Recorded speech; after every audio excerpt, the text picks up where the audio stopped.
So with the new hero being released, a lot of people have been asking if this hero is worth getting into, if he's worth playing, if he's fun, if he's overpowered. And I can tell you from my personal experience that he's pretty strong, but he's not too strong. Yes, there are some things that he has that probably do need ironing out, but for now, overall, he's not a bad hero. He's very good.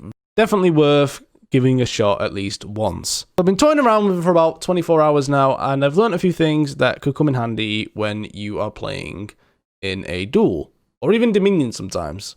But before we get into that, guys, if you're new around here, please leave a like on the video and subscribe. It really does help the channel, and I would love you for it. So thank you very much if you guys have done that. So first I'm going to start off with basic punishes. And we are going to start with a heavy parry. A heavy parry isn't too hard to pull off. A lot of people can do it. It's not hard. It's just a little bit inconsistent. But when you do get it off, this is what you want to be doing when you are playing Gryphon.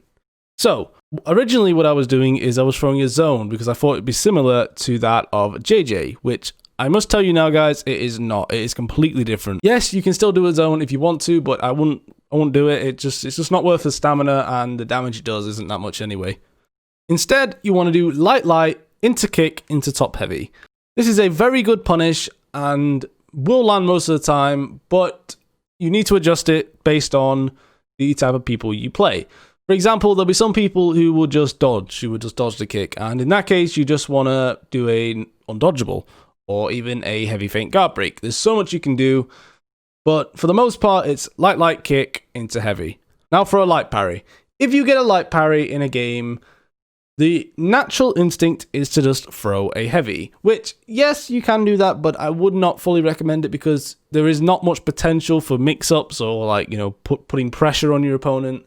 So you can still do it if you want more damage, but this is what I like to do in that circumstance. What I do is I do the jump attack into kick into heavy. Yes, it does do less damage, but at least you have more of a chance of mixing up your opponent. If your opponent is low, I'd recommend going for the heavy, but if they have a lot of health, I recommend you go for the jump attack. Something else that I found that is pretty interesting with this hero is you can do the kick opener, so light kick, and then do the heavy, and then do a bash, and that bash actually has frame advantage, and I didn't think this was the case until I was playing people and they were trying to light me, and I was just bashing them. So that's what I recommend you do. You should do light kick, heavy, and if it lands, do a bash to get another mix-up off. The only issue with this, though, guys, is it does drain a lot of stamina, so be careful when you do it. And while we're on that subject, I thought I'd mention that the other thing that is cool about this little follow-up bash is even if they dodge the bash, you are not vulnerable to a guard break. So you have pretty much got nothing to lose. That's the shove, that is, guys, not the kick. So another little cool combo that I like to do is light, into the veteran's lesson, which is where he jump attacks, a bit like what Highlander does. Feint, bash, light into kick. That will mix a lot of people up, because if they like to roll away, you can track them with the lesson, the veteran's lesson. If they stand there, you can get the bash off and get a kick. So it's a pretty cool little mix-up, what I like to do. And from what I know, there isn't really anything that you can do for a max punish, but I have found one thing that you can do, which is kind of interesting. You can throw them to the floor, do the veteran's lesson, and get a 32 damage, which is good. That's not bad. That's a nice damage for what it is.